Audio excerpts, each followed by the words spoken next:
Kemijski odsjek Prirodoslovno-matematičkog fakulteta predstavit će nam profesorica Željka Soldin. Pa evo, profesorice Soldin, prije svega koje sve studijske programe nudi vaš odsjek? Evo, ja ću ukratko najprije samo reći o našim studijskim programima. Kod nas se može upisati trogodišnji preddiplomski studij kemije i u suradnji sa dva odsjeka, sa biološkim odsjekom i fizičkim odsjekom izvodimo još dva studijska programa, to su petogodišnji studij, integrirani studij kemije, biologije i kemije i fizike i kemije. To je znači ono što nudimo na kemijskom odsjeku. Zašto bi netko se trebao dakle odlučiti baš za kemijski odsjek?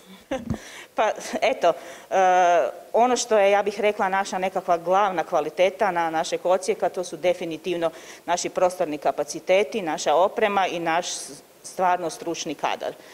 Svi studenti koji vole kemiju, koji vole prirodne znanosti, koji su ambiciozni, koji su kreativni, koji zapravo imaju moć razvijanja kritičkog mišljenja, mislim da su dobro došli i da ih očekujemo kod nas na PMF-u. Spomenuli ste opremu, spomenuli ste laboratorije. Znači li to da studenti tijekom studiranja steknu dovoljno i teorijskog i praktičnog znanja da bi odmah bili spremni za tržište rada? Svakako. Kemija kao jedna od prirodnih znanosti zapravo se i temelji na eksperimentu uz naša predavanja i seminare koje izvodimo u predavaonicama koje su s obzirom na trenutnu situaciju opremljene i za kontaktnu nastavu i za online nastavu, ali zapravo onaj najvažniji segment obrazovanja studenata jesu upravo laboratoriji. Oni su suvremeno, znači najsuvremenije opremljeni. Tu treba naglasiti da smo mi zapravo pri kraju realizacije jednog velikog europskog strukturnog projekta, Centar izvrsnosti u kemiji, koji vrijedi nešto manje od 72 milijuna kuna, gdje smo zapravo jako dobro opremili instrumente. I naši studenti tijekom studija definitivno stječu znanja i vještine koja su potrebna da budu i prepoznatljivi i konkurentni na tržištu rada, ne samo u Republici Hrvatskoj, nego i izvan nje. I zapravo poznato je da naši kemičari imaju vrlo uspješne karijere na vanjskim sveučilištima i na vanjskim istraživačkim institutima. Pratite li njihov daljnji rad nakon završetka studija? Svakako. Jako smo u kontaktu, mislim općenito. Mi smo jedan odsjek koji nema toliko jako puno studenata, znači to je sve skupa, recimo kad se uzme i diplomska i preddiplomska razina, nekakvih 500-600 studenata i nisu studenti broj, znamo ih sve imenom i prezimenom, oni se rado nama javljaju, vraćaju čim dolaze na nekakav godišnji u Hrvatsku posjetiti obitelji. Obavezno je tu i PMF, mi smo njihova druga obitelj. Druga obitelj, a koliki broj studenata sa preddiplomskog ode na diplomski, a koliki broj okvirno, znate li?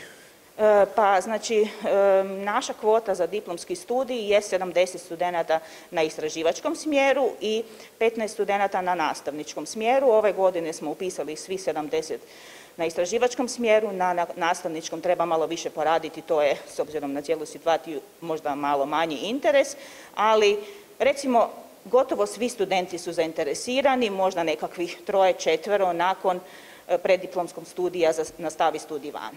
Nakon završetka diplomskog studija, u kojim to se područjima vaši studenti nalaze posao? Pa studenti rade zapravo vrlo široko, znači naš studij kemije daje jedno široko obrazovanje, jedna primijenjena kemija i studenti se u različitim područjima zapošljavaju, oni odlaze i na sveučilišta, odlaze i na istraživačke institute, vrlo široke područje u kojima oni mogu raditi. Kakav je studentski život na vašem odsjeku, imate li kakve udruge? Imamo udruge.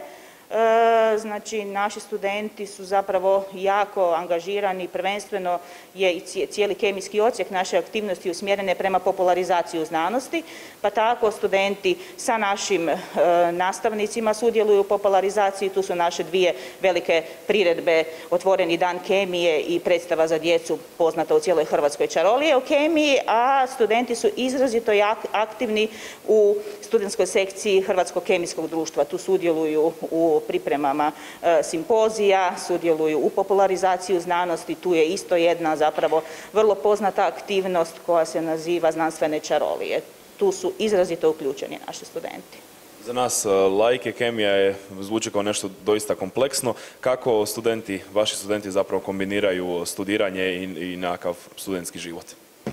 Pa mislim, ne znam, studenti PMF-a možda slove kao eto nema života, to je samo učenje, ali stvarno ima. Oni su zapravo, interesira ih puno toga, cijeli niz aktivnosti se odvija i na PMF-u, uključeni su izrazito i u nekakve sportske aktivnosti, imaju zapažene rezultate na sveučilištu, studenti kemije pa studenti PMF-a, imamo pjevačke zborove, znači izrazito su aktivni i u različitim drugim područjima, ne samo u području znanosti. Spomenuli ste taj veliki međunarodni projekt, što je sa studentskim razmjenama? Studentske razmjene isto, znači studenti odlaze, sada je to malo možda zakočeno s obzirom na epidemiološku situaciju, ali idu, znači u sklopu Erasmus stručne prakse i studijskog boravka odlaze studenti i dolaze nam studenti izvana. Imate li kakvu poruku za buduće studente kemije, na što se trebaju pripremiti?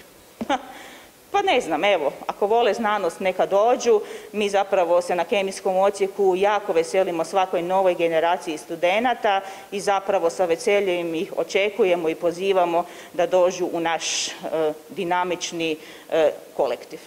Evo, profesorica Soldin, hvala vam na razgovoru. Hvala lijepo i vama.